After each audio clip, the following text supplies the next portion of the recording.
নমস্কার। সমগ্র শিক্ষা বাঁচাও মঞ্চের পক্ষ থেকে আমি অলোক কুমার সরকার, সভাপতি, রাজ্য পার্শ্ব শিক্ষক সমন্বয় সমিতি।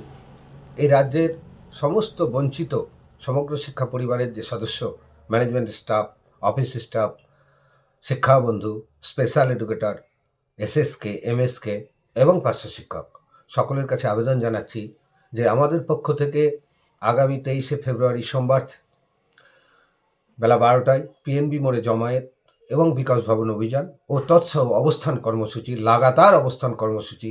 এই অবস্থান কর্মসূচিতে অংশ নেওয়ার জন্য প্রত্যেককে শারীরিক, মানসিক এবং ব্যবহারিক প্রস্তুতি নিয়ে উপস্থিত থাকার আবেদন জানাচ্ছি।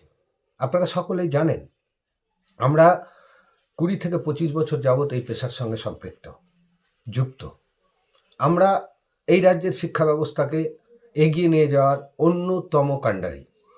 যখন আইনি জটিলতায় এই রাজ্যে শিক্ষার ক্ষেত্রে শিক্ষকের অপতুলতা, সমস্যা, সেই সময় আমাদের মুখ্যমন্ত্রীর কথা অনুযায়ী আমরাই কিন্তু শিক্ষাকে এগিয়ে নিয়ে যেতে সাহায্য করছি।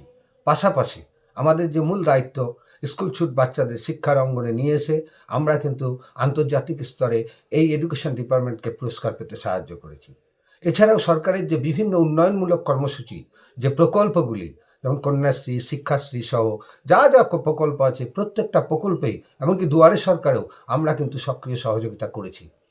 তথাপি 1/3/2024 এই রাজ্যে চুক্তিভিত্তিক কর্মীদের জন্য যে নোটিফিকেশন জারি হয়েছিল 1091 মেমো নাম্বার, তা কিন্তু আমাদের জন্য লাগু হয়নি। আমরা এই 20 বছর 25 বছর চাকরি করার পরেও নামে শিক্ষক হলেও ভাতা মাত্র 10,000 আর 13,000, যা দিয়ে আজকের দিনের দ্রব্যমূল্য আগুন দ্রব্যমূল্যের বাজারে সংসার চালানো অত্যন্ত দুরূহ। ফলত স্বাভাবিকভাবেই আমাদের অনেক সাথী আত্মহত্যা বেছে নিয়েছেন, অনেকেই বিনা চিকিৎসায় অর্থাভাবে মৃত্যুবরণ করেছেন, অনেকেই মানসিকভাবে বিপর্যস্ত, অনেকে লোক লজ্জার সত্ত্বেও বাধ্য হয়ে এই নোবেল পেশার সঙ্গে জড়িত থেকেও কেউ জনমজুরের কাজ, কেউ হকারি, কেউ রোলার মোছা, এমন এমন কাজ করতে বাধ্য হচ্ছে যা করা উচিত নয়।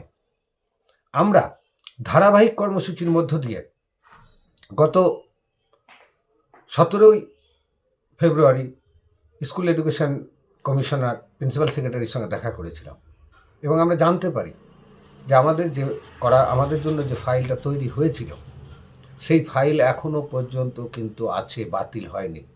তাই যদি আপনারা সকলেই চান যে আমাদের অবস্থার পরিবর্তন ঘটুক এবং ভোট অন অ্যাকাউন্টে যে মাত্র 1,000 টাকা আমাদের জন্য বৃদ্ধি করা হয়েছে, তা পরিবর্তিত হয়ে 1/3/2024 নোটিফিকেশান অনুযায়ী আমাদের ভাতা বৃদ্ধি হবে, সেই জায়গাটা যদি আপনারা সত্যিকারের প্রত্যেকেই চান, তাহলে আগামী 23শে ফেব্রুয়ারি বেলা 12টায় পিএনবি মোড়ে জমায়েত হন এবং আমরা মিছিল করে বিকাশ ভবনের উদ্দেশ্যে বিকাশ ভবনে অভিযান করব এবং লাগাতার অবস্থান কর্মসূচি নেব যতক্ষণ না পর্যন্ত আমাদের ফাইল কার্যকর হচ্ছে।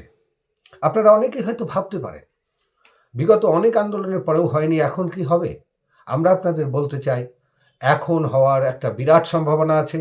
যদি আমরা একটা বিশাল জমায়েত দিতে পারি, আমরা যদি প্রভাব বিস্তার করতে পারি এবং নাছোড়বান্দা মনোভাব নিয়ে যদি আমরা ওইখানে বসে থাকতে পারি, তাহলে আমরা বিশ্বাস রাখি, আমরা আশাবাদী, অবশ্যই আমাদের পরিবর্তন হবে।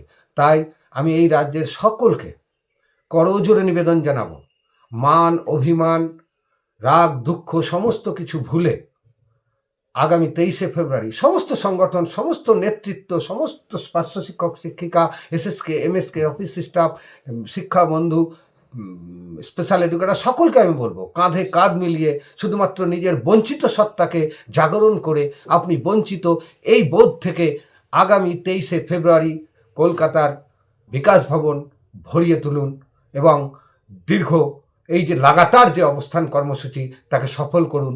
অবশ্যই আমাদের পরিবর্তন হবে, আমাদের জীবনে আলো আসবে। নমস্কার।